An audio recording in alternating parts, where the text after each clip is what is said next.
Bienvenue sur le podcast Challenge Yourself qui vous accompagne vers plus d'épanouissement personnel et professionnel. Je m'appelle Valérie Sauvage, je suis coach de vie, entrepreneuse et auteure. Je vous retrouve chaque semaine afin de vous embarquer dans un changement de vie et de vision. Bienvenue à bord. Bonjour à tous, alors j'espère que vous allez bien, que vous avez passé une très belle semaine. Et moi, comme d'habitude, je suis ravie de vous retrouver. C'est vraiment l'un de mes moments préférés dans la semaine. J'adore être en contact direct, mais j'adore aussi cette phase où, mine de rien, je réfléchis avec vous sur des sujets que j'évoque en accompagnement, en coaching individuel ou en groupe. Et qui, je le vois dans le regard des personnes qui sont présentes, eh bien, ça éveille quelque chose, ça invite à la réflexion. Et ce podcast, eh bien, c'est l'occasion pour moi de l'offrir à des personnes que je ne croiserai peut-être jamais dans ma vie ou qui me rejoindront sur un programme et on avancera ensemble et on passera ensemble cette phase de transformation. Et peut-être que ce ne seront que des mots que vous entendrez, avec lesquels vous voyagerez, vous grandirez et j'en suis déjà ravie. Alors aujourd'hui, on va être sur un thème important, la gestion de la médisance. Et quand je parle de médisance, je parle ici de critiques infondées, de critiques injustes. Tout ce qui finalement va éveiller parfois des sentiments extrêmement forts. Forts, pourquoi ? Parce qu'on est capable d'entendre beaucoup de choses quand c'est constructif. Mais quand ça se base sur des jugements, sur de l'envie, sur de la jalousie, parfois sur la projection de quelqu'un qui va voir ses défauts à travers vous et vous accuser de quelque chose que vous trouvez injuste à assumer, eh bien ça peut créer un mal-être profond et on va le voir. On va voir ensemble comment gérer émotionnellement, rationnellement et en termes de communication, eh bien toutes ces situations, parce que malheureusement, vous en avez peut-être déjà connu, vous en connaîtrez, et elles sont malheureusement trop nombreuses. Pourquoi malheureusement ? Parce que souvent ça nous affecte réellement. Et je pourrais vous donner un exemple de quelque chose qui s'est produit il y a peu dans ma vie et je vais vous expliquer un peu en 2 temps quel a été mon ressenti, ma réaction, ce que ça a engendré. Et c'est extrêmement important de pouvoir partager ça avec vous au sens où quand on entend ça, quand on subit ça, quand des personnes à qui on fait confiance, des personnes qu'on connaît plus ou moins bien, eh bien, nous touchent personnellement dans qui on est, à travers ce que l'on fait, eh bien ça peut avoir des répercussions importantes si on ne se préserve pas, si on n'actionne pas certains processus de protection, et donc je vais vous évoquer tout ça aujourd'hui. Donc l'idée c'est vraiment de se dire que la médisance, les critiques injustes, c'est important de faire attention à rester solide, à rester soi, à rester fort, à ne pas considérer sa vulnérabilité ponctuelle comme un fait, comme quelque chose qui révèle finalement ce que vous êtes au fond de vous. Nous sommes tous vulnérables à certains moments, ça fait partie de notre nature humaine. Ce qui compte, c'est de ne pas laisser l'autre vous emmener dans un tourbillon de doutes, d'incertitude, d'estime de soi qui chute, de confiance en soi ou d'image de soi qui est atteinte au point de croire finalement ce que la personne dit alors que pourtant rationnellement, vous savez que c'est injuste. Donc, je vais vous donner un exemple. Il n'y a pas très longtemps, j'ai voulu faire un cadeau à quelqu'un avec qui je travaille depuis plusieurs années. Quelqu'un que je ne connais pas beaucoup, puisque je l'ai rencontré peu de fois, mais avec qui je suis en lien de manière indirecte, parce que j'ai la chance de travailler avec ses équipes depuis plusieurs années, et ça se passe toujours très bien. Et quand mon livre est sorti, j'ai voulu lui faire plaisir, c'est-à-dire qu'on n'a pas par la maison d'édition d'ouvrages gratuits, hormis quand on les sollicite pour moi dans mon cas, puisque j'ai pour le livre Devenir le profil irrésistible interviewé énormément de personnalités, j'ai demandé pour ces personnalités des ouvrages gratuits. Et certains d'entre eux m'ont dit moi j'ai plaisir à l'acheter, donc ne me l'offrez pas, je l'achète et vous me le dédicacerez. Donc c'est toujours un honneur, surtout quand c'est une personnalité qui m'inspire. Et du coup, il me restait très peu d'ouvrages, mais il m'en restait un tout petit peu. Et j'ai eu envie de faire plaisir à cette personne. Et donc, je l'ai contactée il y a quelques mois pour lui proposer, en lui évoquant le sujet du livre, en lui demandant si le sujet la concernait, l'intéressait, s'il y avait une curiosité ou une envie autour de ce livre. Eh bien, je lui proposais de lui l'offrir et de lui l'envoyer à l'adresse qui l'arrangeait, que ce soit au travail ou à son adresse personnelle si jamais ça pouvait être gênant de recevoir un cadeau sur son lieu de travail. Et donc du coup, Je l'ai fait vraiment avec la meilleure intention du monde. L'idée pour moi, c'était de faire plaisir, c'était d'offrir ce cadeau, c'était de remercier de la confiance qui m'est accordée depuis tant d'années sur toutes ces équipes que j'aide en coaching. Et, euh, et vraiment, je savais en plus, moi j'avais conscience du fait que c'était quelque chose que je ne pouvais pas faire en grande quantité. Donc j'ai vraiment fait ce choix de cette personne. Et quand je lui ai proposé d'envoyer à l'adresse de son choix, l'idée n'était nullement d'être intrusive, l'idée n'était pas d'obtenir l'adresse de la personne, n'était pas de montrer sur son lieu de travail que je lui faisais un cadeau, c'était pas de la démonstration, c'était pas quelque chose qui visait autre chose qu'à faire plaisir. Et cette personne, pour une raison qu'on pourrait évoquer tout à l'heure, ça ne reste que des suppositions, mais l'idée c'est vraiment de vous aider quand vous avez par exemple des épreuves comme celle-ci qui arrivent, à voir comment on peut réussir à ne pas subir et souffrir de ce que je vais vous évoquer juste après. Je fais durer le suspense. Je vais vous expliquer quelle stratégie moi j'ai employée. En fait, cette personne-là, plutôt que de me dire en direct, en fait ça me gêne de vous donner mon adresse personnelle, donc envoyez-moi ça sur mon lieu de travail, et dans ces cas-là voici l'adresse, et bien du coup elle n'a rien dit, et elle a dit à nos intermédiaires que j'avais osé lui demander son adresse personnelle, et que c'était inacceptable. Donc moi en fait je l'ai appris donc des mois après, il y a très peu de temps, et j'étais affectée dans un premier temps, d'une part parce que je faisais un cadeau et que je voulais être agréable et que je voulais que ça soit justement le plus respectueux possible, de ne pas créer de gêne sur le lieu de travail si pour elle c'était inconfortable. Et puis, comme on fait livrer des fois chez soi quand on commande un article, c'est tellement confortable de recevoir à domicile que j'ai pensé, mais j'ai pensé que de mon point de vue, en fait, que ça pouvait être quelque chose d'agréable pour elle. Et vous voyez, on a tous un rapport différent à ce qui nous est confortable, à ce qui est acceptable, à ce qui nous semble respectueux. Et peut-être qu'elle s'est dit, mais c'est irrespectueux, qu'est-ce qu'elle va faire de mon adresse? Elle a peut-être envie, alors je ne sais pas ce qui a pu passer dans sa tête, est-ce qu'elle a imaginé que j'allais m'inviter chez elle ou regarder sur Google à quoi ressemblait l'endroit où elle vivait? Et ça, en toute gentillesse et sans jugement, ça m'emporte pas du tout. C'est quelque chose que je ne veux pas faire, que je n'avais pas l'intention de faire. Je voulais juste être agréable. Donc comprenez mon point de vue quand j'entends ce genre de choses, quand ça crée des vagues, quand ça met en plus une partie de mon activité en péril, au sens où eh bien, les personnes qui entendent ça pourraient écouter ce point de vue en disant finalement elle a été incorrecte, elle n'aurait pas dû faire ça, mais pour qui se prend-elle pour demander l'adresse personnelle alors que ça partait d'une très bonne intention. Et des fois finalement, on peut avoir un comportement, des mots, des gestes, des actions qui peuvent, pour une autre personne, sembler incorrectes, sembler sortir de certaines limites qu'elles ont définies sans nous les donner. Et on peut se retrouver dans des situations dans lesquelles il n'y a pas de sujet. Il n'y a rien en fait, il n'y a pas de fond, il n'y a pas de réel problème, mais un problème est ainsi créé. Alors pourquoi j'ai pris le temps vraiment de vous décrire ça et pourquoi j'ai déjà posé certaines idées quant à la manière dont j'ai géré ça, parce que vraiment, si on prend ça pour soi, on se dit mais attends, je fais un cadeau et la personne utilise ça, critique et va en plus colporter quelque chose de négatif qui est infondé, qui me prête des intentions que je n'ai jamais eues et que je n'aurai jamais. Donc c'est inacceptable et j'appelle ou je vais voir la personne, je mets les choses au clair, etc. J'aurais pu faire ça. Sauf que, et c'est ce que je vais vous inviter à faire, quand on subit, on supporte, on entend quelque chose qui pour nous est une critique injustifiée, quand on estime que c'est de la médisance, que c'est utiliser la moindre chose pour colporter quelque chose de négatif sur vous, eh bien il faut comprendre qu'on n'a que notre point de vue. On ne regarde la situation qu'à travers notre propre point de vue. Qu'est-ce qu'elle a pu imaginer cette personne? Elle a peut-être vécu dans son expérience personnelle ou professionnelle quelque chose d'intrusif. Peut-être que c'est une personne qui, à un moment, n'avait pas spécialement mis de limite entre la barrière professionnelle, la barrière personnelle, et elle a pu vivre quelque chose d'inconfortable ou d'insécurisant.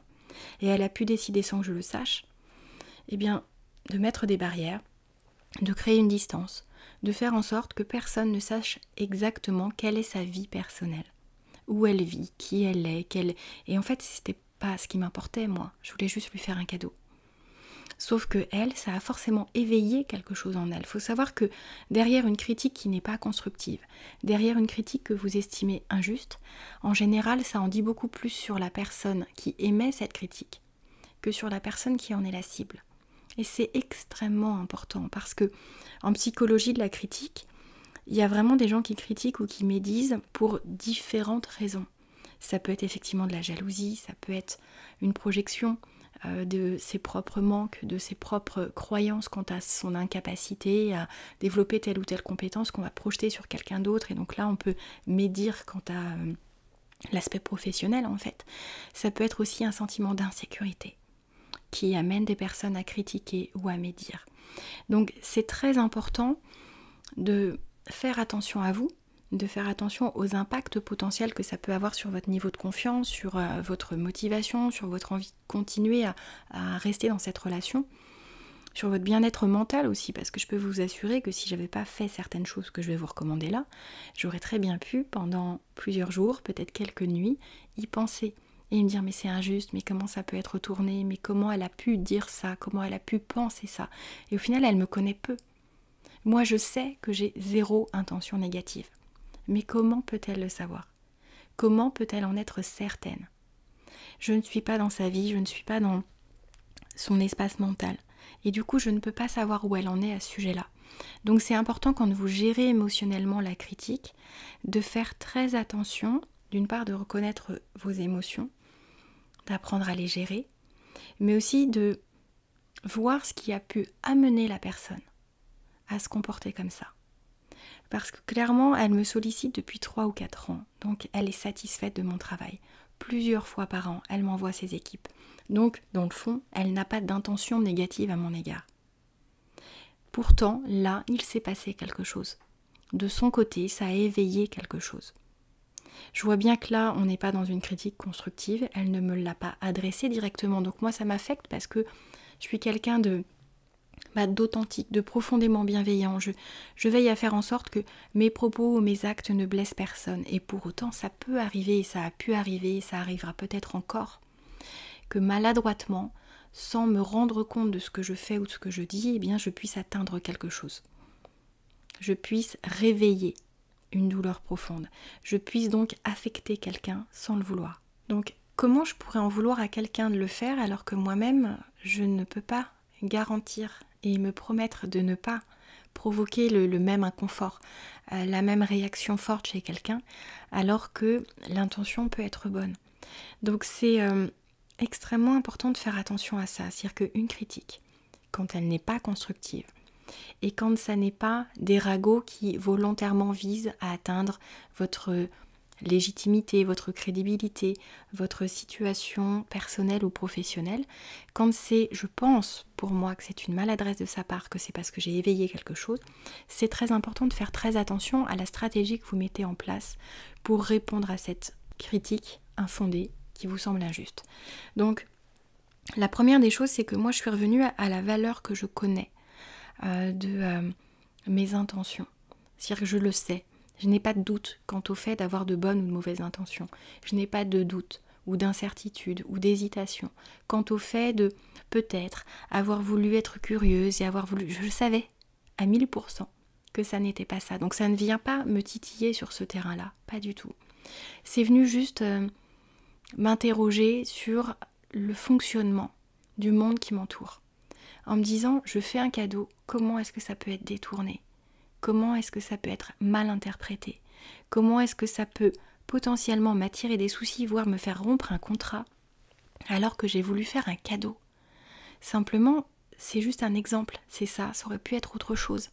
Parfois, vous allez vouloir rendre service à un collègue et lui proposer de l'aider sur un dossier. Et la personne, de la même manière, va aller colporter le fait que vous ne lui faites pas confiance, que vous avez voulu lui prendre un dossier et que c'est peut-être pour flatter votre ego ou montrer à votre responsable hiérarchique que vous gérez plus vite ou mieux ou avec plus de précision.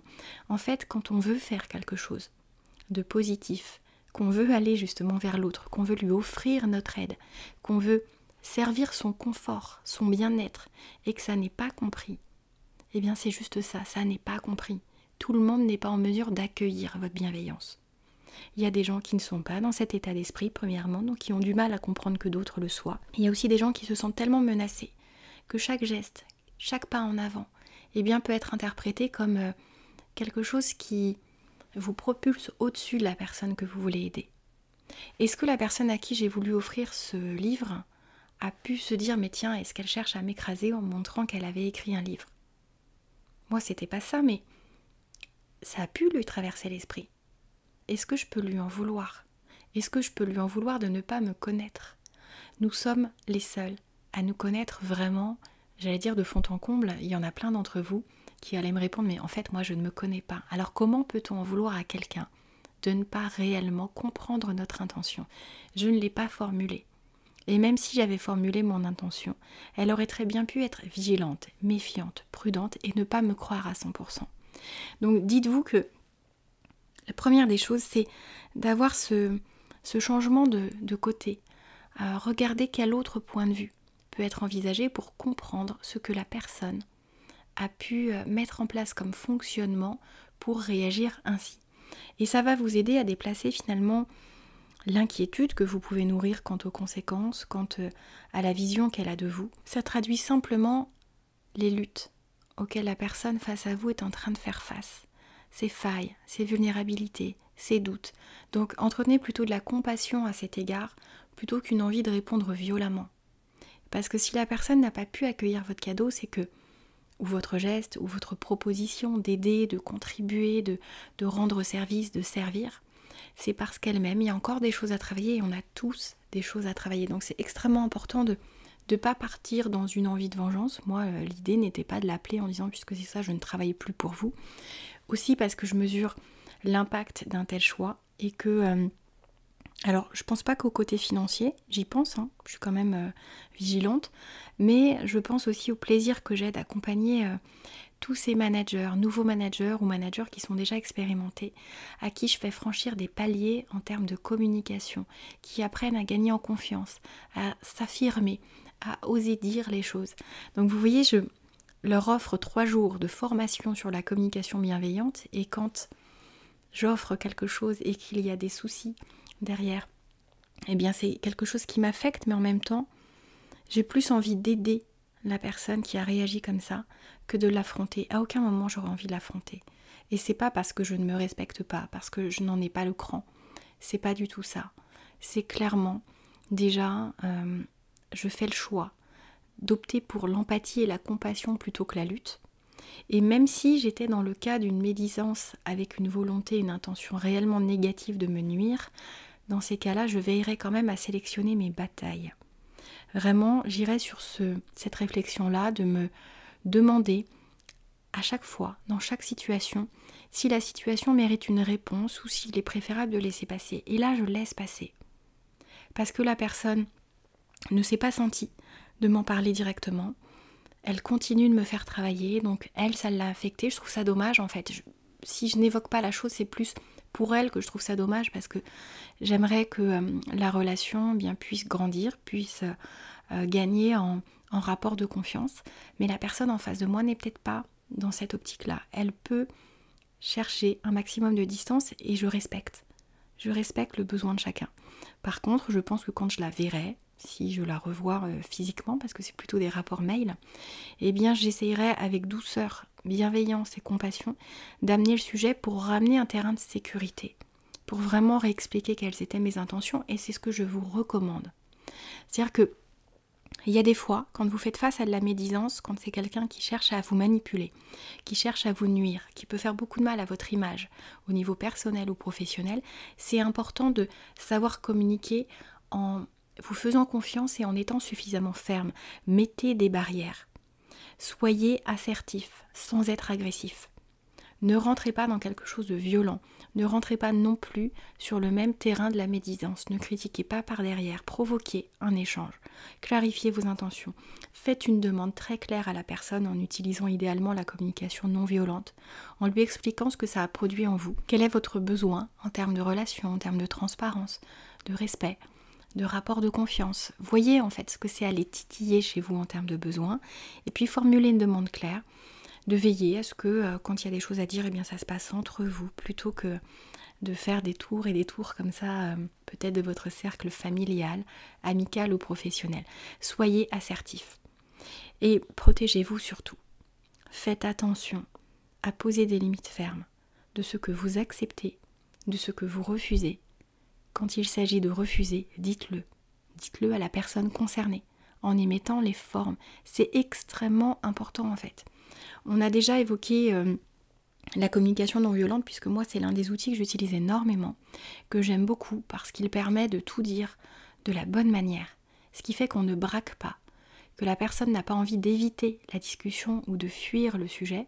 La personne, elle est pile dans la bonne atmosphère, dans des mots choisis qui deviennent de plus en plus naturels. N'ayez pas peur que ça fasse préconstruit, artificiel, que ça vous change de qui vous êtes. C'est juste un outil au contraire qui va vous permettre d'être pleinement vous, de vous affirmer, de dire ce que vous voulez, ce que vous ne voulez pas et pourquoi.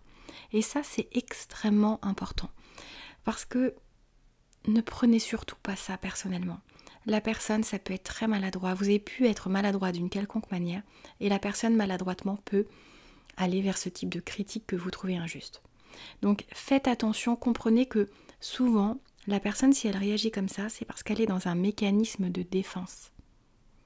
Parce que ça a provoqué quelque chose en elle, parce qu'il y a quelque chose qui a été réveillé. Vous ne connaissez pas l'histoire de la personne, donc faites attention, ne mettez pas en péril votre motivation, votre envie de continuer, votre envie de contribuer, votre envie d'avoir des relations magnifiques.